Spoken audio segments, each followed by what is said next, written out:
Welcome to Weekly Digest, where we highlight the work of ministers of government as they push the administration's development agenda.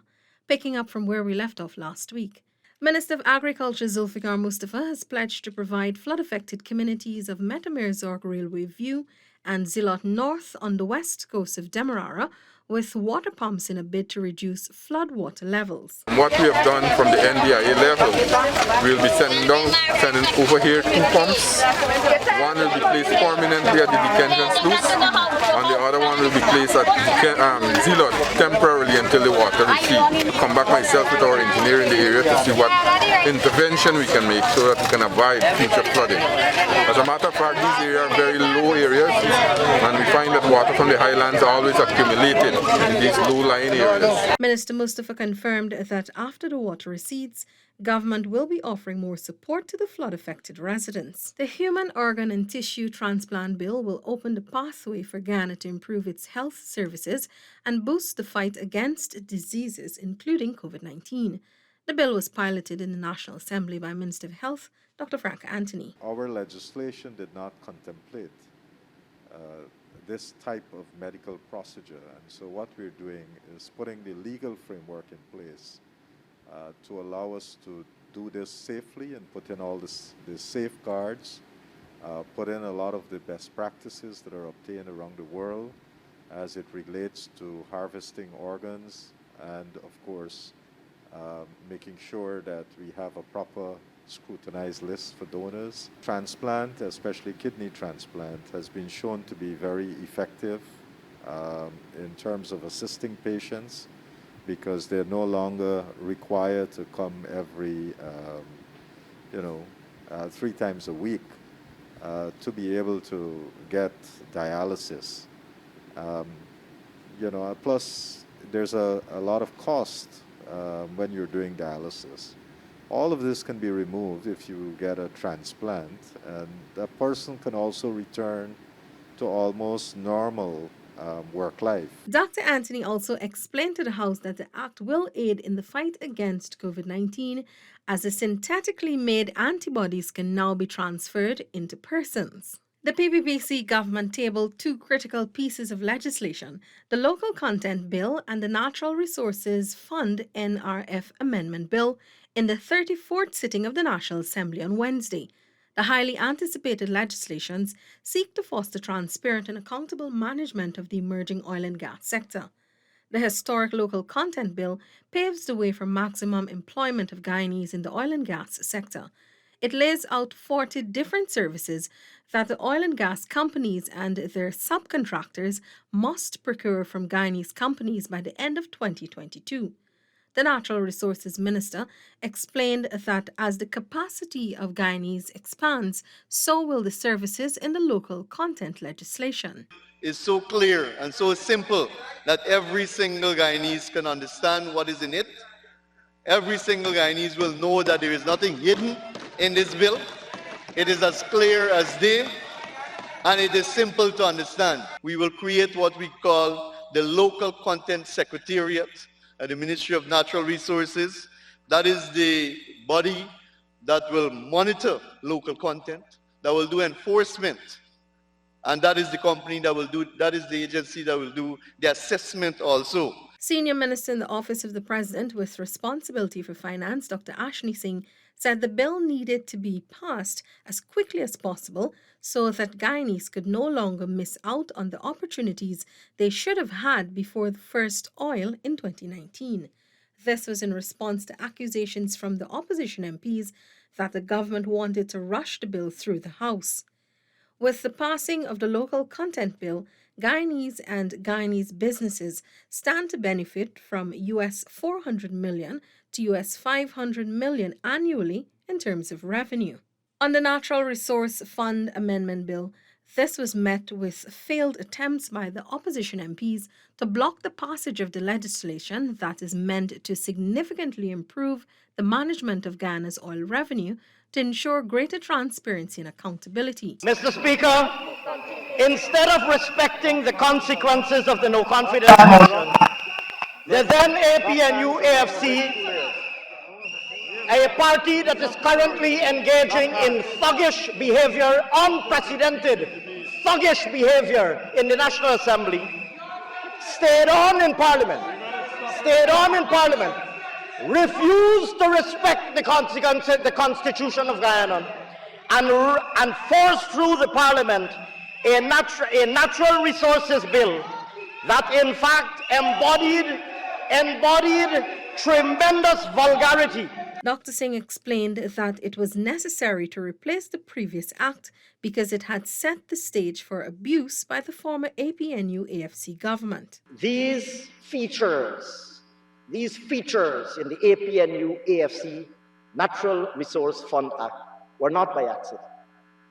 They represented another piece in the puzzle, the GCOM puzzle, the taxation of people to death, the political persecution of political opponents, the unlawful and unconstitutional behavior, the ramming down the throats of the Parliament and the people of Guyana, a Natural Resource Fund Act, the pervasive powers of their minister. This NRF Act of 2019 was just another piece in the APNU-AFC dictatorial design and intention. The new act includes a new governance mechanism in the form of a board of directors, reducing the extensive powers of the finance minister. It also sets out transparent rules for the withdrawal of funds and cuts down cumbersome provisions allowing for efficient management and oversight of the fund. Works on the construction of the $51 million multipurpose facility in Section C Sophia, Georgetown, is moving apace. The project forms part of the Adequate Housing and Urban Accessibility Program being executed by the Central Housing and Planning Authority. The fencing is in progress. Then you have the ground, but there is a delay in terms of the actual ground itself because materials are there, but you realize with the rainfall to be able to do some work there. But the actual pavilion and for the center itself, that is nearing completion. But so overall, we can say it's about 55% complete. We've physically they've expended about $26 million so far. Once completed, the multi-purpose facility will be equipped with an open-view deck and bleachers with a wheelchair access ramp. It will also have a basketball court along with solar floor lights and walkway lighting and a play area with a swing, seesaw, slide and round climber. Several existing recreational facilities in the area will also be upgraded under the project. In anticipation of New Year's festivities and gatherings, citizens are being reminded that these activities will be closely monitored by the members of the joint services. Minister of Health, Dr. Frank Anthony, noted this during Thursday's COVID-19 update. The minister said government is adamant on ensuring that all COVID-19 protocols, particularly those governing businesses and entertainment, are in place and being followed. You will see more patrols, more joint services patrols, and we want people to be safe. Minister Anthony said flouting of these protocols can result in a massive increase in cases. What we don't want is after these holidays that we start seeing an increase, a big spike in cases. If we do have that, then depending on how many cases, it can quickly overwhelm our system. Further, the minister encouraged persons to continue using their face mask and, if possible, to use surgical and N95 masks for better protection against the virus. My advice to people is that if you believe you're at a higher risk of COVID-19 in the environment in which you find yourself, then you should wear that N95 mask or procedural surgical mask. If you are at a lower risk, then you can probably wear the cloth mask. But again, the cloth mask is not as effective because the pores in the mask are quite big, relatively big, and therefore viral particles can pass through if you're in close proximity with somebody who is infected. Government has responded to claims that there are no penalties for the misuse of oil monies.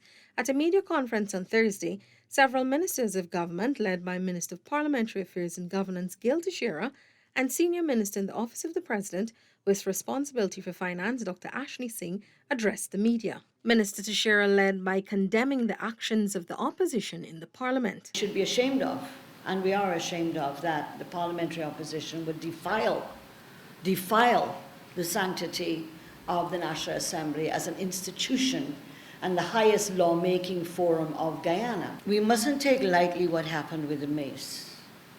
We all, as MPs, we see the mace, we walked in formally every time we have a sitting, and it's put there, and then we have to stand up, and we close the sitting, and the guy lifts it up and walks out with it. And many people think it's ceremonial. It is part of ceremony, but the mace is the authority of the legislature. It is a symbol of the authority of the National Assembly. Any attempt to remove it is therefore an attempt to undermine, to overthrow the authority of the National Assembly. Any misuse of any monies drawn down from the consolidated fund is subject to the penalties that are covered under the Fiscal Management and Accountability Act. These are public monies. They form part of the public finances, and all public finances are also subject to the Fiscal Management and Accountability Act. And that Fiscal Management and Accountability Act has detailed provisions regarding misappropriation of public funds, and it assigns penalties to misappropriation of public funds. So it is absolutely inaccurate and false to say that there are no provisions to govern penalties for misappropriation. It adds an additional layer of that board of directors. And when the APNUAFC says to people that we have removed our oversight committee, that is false. If you go on their page right now, they have said that there is a 5-man committee.